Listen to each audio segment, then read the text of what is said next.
ایک طریقہ ہے کہ اگر کچھ لے کر چھوڑنا چاہتی ہے تو وہ یہ کہہ دے کہ ہم کو آپ لوگ اتنا پیسہ دے دیجئے یا ماں باپ کے چھوڑے ہوئے مال میں سے فلاں مال دے دیجئے، میں نے اپنا حصہ چھوڑ دیا، تو اس صورت میں بھی ختم ہو جائے گا۔ اچھا،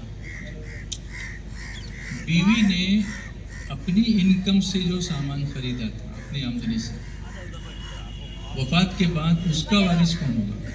بیوی نے اپنی آمدنی سے جو سامان خریدا تھا، تو بیوی کی وفات کے بعد شوہر بھی زندہ ہے لیکن اس مال کا وارث کون ہوگا؟ بیوی کا جو مال ہے، چاہے عین وہی مال محفوظ ہو، رکھا ہوا ہو، یا اس مال سے اس نے جو کچھ خریدا وہ ہو، جب اس کا انتقال ہوا تو وہ سارا مال اس کا ترکہ ہوا، یعنی چھوڑا ہوا مال۔ اس کے جتنے بھی وارثین ہیں سب کے سب اس کے حصے دار اور وارث ہوں گے۔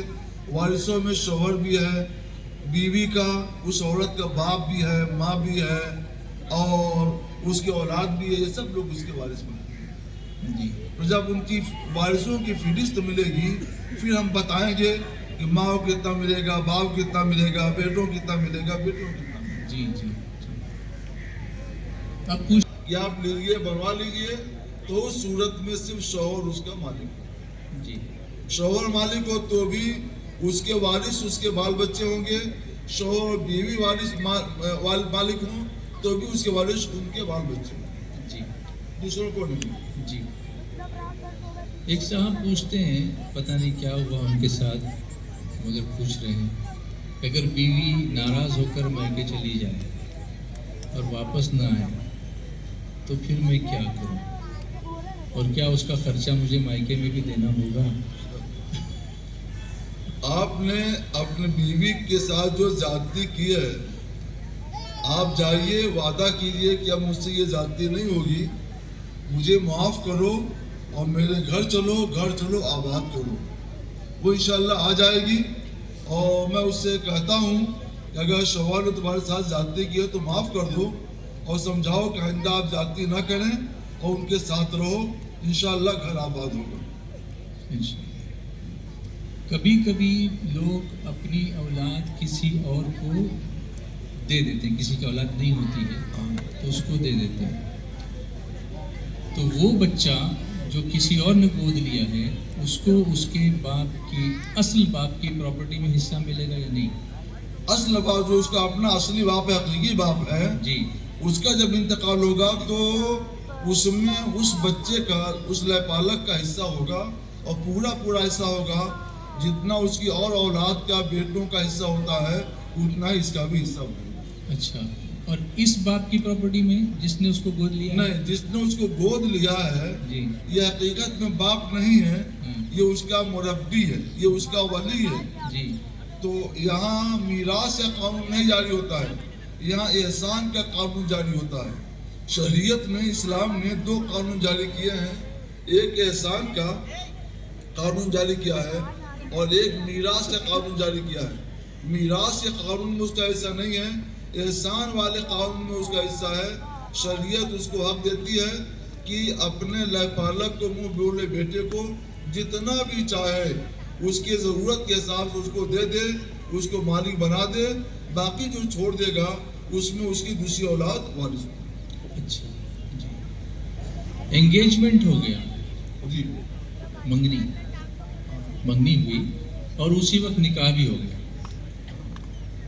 چٹ منگنی پڑ گیا، چٹ منگنی پڑ گیا لیکن لڑکی اب ابھی رخصتی کر کے شوہر کے گھر نہیں آئی، وہ اپنے ماں باپ کے ساتھ ہی رہتی ہے، 2 سالوں کے بعد رخصتی ہوگی، تو جب تک وہ اپنے ماں باپ کے ساتھ ہے تو اس کا نان و نفقہ کس کے ذمہ ہوگا؟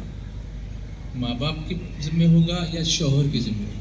اگر نکاح نہیں ہوا ہے، نکاح ہوا، نکاح ہو گیا، نکاح کے بعد ہوا ہے، ہاں، اولاً تو حکم یہ ہے کہ جب نکاح ہو گیا تو اس کو شوہر اپنے گھر لائے۔ جی، قرآن کا یہ حکم ہے کہ اسکنوہن من حیث سکنتم، جہاں تم رہتے ہو وہیں ان کو بھی رکھو۔ رکھو، جو رکھے گا اس کا تمام خرچ لباس، پوشاک، خوراک سب کچھ وہی ہے. جی اور اگر کسی وجہ سے یہ اپنی بیوی کو وہاں رکھے ہوئے ہے تو بھی اس کا خرچ اسی کے ذمہ ہے، یہ اس کا خرچ ادا کرے. کپڑا، کھانا پینا، ضروریات سب کچھ پوری کرے. جی. اور ماں باپ اگر خوشی سے کرتے ہوں تو اور اس میں کوئی بات نہیں ہے. جی جی ماں باپ اپنے خوشی سے کچھ کرنا چاہیں تو کر سکتے ہیں. جی. گود لیا ہوا بچہ، جی گود لیا ہوا بچہ جو ہے وہ جس نے گود لیا ہے، کیا وہ باپ کی جگہ اس کا اپنا نام لگا سکتے ہیں اس بچے کے نام کے ساتھ؟ نہیں، وہ باپ نہیں ہے، باپ جی. کی جگہ پہ نہیں. جی اس میں ایک خانہ رکھنا چاہیے ولی کا. وہ ولی ہے یا مربی کا، گارجین. گارجین. ہاں جی. گارجین کے خانہ رکھنا چاہیے. وہ گارجین ہے اور جی. گارجین کے خانے میں اس کا نام لکھا جائے. اچھا. باپ کے خانے میں باپ کا نام، گارجین کے خانے میں اس کا نام. جی جی. کیا میراث تب تک تقسیم نہیں ہو سکتی جب تک قرض پورا ادا نہ ہو جائے؟ پھر پڑھیے. کیا میراث تب تک تقسیم نہیں ہو سکتی جب تک قرض پورا ادا نہ ہو جائے؟ جس کا انتقال ہوا اس کے ذمے لوگوں کا قرض ہے بقایا. جی. اب اس کا انتقال ہو گیا تو میراث کب تقسیم کی جائے؟ تو اس کا جواب ایک بار آپ لوگ سن لیجیے. جی. سب سے پہلے میت کے چھوڑے ہوئے مال میں اس کے کفن دفن کا اپنا حق ہوتا ہے. اچھا.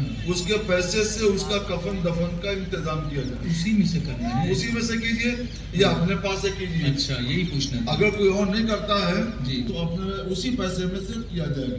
اچھا. فرض کیجیے 1000 روپے اس میں خرچ ہو گئے. اب جو باقی بچا تو یہ دیکھا جائے میت کے ذمے کسی کا کچھ قرض ہے کہ نہیں.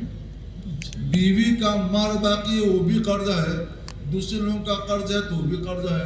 جی. تو اب دوسرے نمبر پر بیوی کا اور سارے لوگوں کا قرضہ ادا کیا جائے گا. جی.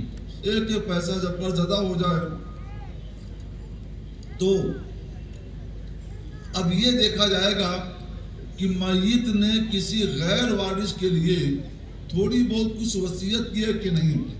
غیر وارث کے لیے؟ غیر وارث کے لیے. جو وارث وارث کے سنو، لیے. وارث کے لیے تو وصیت ہوتی ہی نہیں ہے. تو اگر کسی غیر وارث کے لیے اس نے کچھ وصیت کی ہے، تھوڑی موڑی وصیت ہے، جی. تو وصیت نافذ کر دی جائے گی. اس کے بعد جو مال بچے گا وہ مال تمام وارثوں میں تقسیم کیا جائے گا. اور یہ تقسیم قرآن کے بتائے ہوئے حصوں کے مطابق ہوگی. جی. یہ اس کا طریقہ ہے. جی. سب سے پہلے میت کے چھوڑے ہوئے مال میں سے میت کے کفن دفن کا انتظام بقدر اوسط ہوگا. جی. یعنی نہ تو بہت زیادہ خرچ کیا جائے نہ بہت کم خرچ کیا جائے، اوسط میانہ طور پر خرچ کیا جائے. جی. دوسرے نمبر پر اس کے ذمے سے جتنے لوگوں کا قرض ہے سارا قرض ادا کیا جائے. بیوی کا مال بھی اس کے ذمے قرض ہے. تیسرے نمبر پر اگر کسی غیر وارث کے لیے وصیت کی ہو تو یہ دیکھا جائے کہ قرض ادا کرنے کے بعد جتنا مال بچا ہے وہ وصیت اس کے 1/3 کے اندر ہے کہ نہیں ہے. جی. اگر وہ وصیت 1/3 تک ہے، 1/3 سے کم ہے تو وصیت بھی نافذ کی جائے گی اور جس کے لیے وصیت کی ہے اس کو وہ مال وصیت میں دے دیا جائے گا. اب جو مال باقی بچے گا وہ وارثوں میں تقسیم کیا جائے گا اور تقسیم کا طریقہ وہی ہوگا جو قرآن نے مقرر کر دیا. جی. جی. لیکن حضرت قرضہ اس پہ ہے، دین ہے، مگر مالی نہیں ہے اس کے پاس، تو کیا تقسیم کریں گے پھر؟ اسے مالک نے چھوڑا ہے. ہاں، یہ بھی تو ہو سکتا ہے نا. تو جو اس کے وارثین ہیں جن کو اگر مال ہوتا تو وہ حصہ پاتے، اب یہ لوگ اسی کے تناسب سے اس کا قرض ادا کریں، اسی حساب سے اس کا قرض ادا کریں. اور اگر ان کے پاس قرض کے انتظام کا ذریعہ نہیں ہے تو پہلے یہ طریقہ تھا کہ جب اسلامی سلطنت ہوا کرتی تھی کہ بیت المال سے اس کا قرض ادا کیا جائے. اچھا. حضور صلی اللہ علیہ وسلم نے ارشاد فرمایا کہ جس نے کوئی مال نہیں چھوڑا اور اس کے ذمے کوئی قرض ہے تو میں اس کا ولی ہوں. میں اس کا ولی ہوں، اس کی کفالت بھی میں کروں گا اور اس کا قرض بھی میں ادا کروں گا. ماشاءاللہ، سبحان اللہ. تو سرکار علیہ الصلوۃ والسلام نے یہ ذمہ لیا کہ اس کا قرض میں ادا کروں گا. جو چھوٹے چھوٹے بال بچے ہیں ان کی کفالت میں کروں گا. اور مطلب اس کا کیا ہے کہ حکومت اسلامی اس کی ذمہ دار ہے. جب حکومت اسلامی نہیں رہی تو جو سیکولر حکومتیں ہیں، سلطنتیں ہیں، ان سلطنتوں نے بھی تقریباً وہ طریقہ جاری رکھا کہ جو لوگ بے سہارا ہیں، یتیم ہیں، بہت ضعیف ہو چکے، تو وہ حکومت ان کو اس وظیفہ دیتی ہے تاکہ وہ بوڑھے لوگ، بے سہارا لوگ اپنا خرچ کر اپنی ضروریات پوری کر کے اپنی زندگی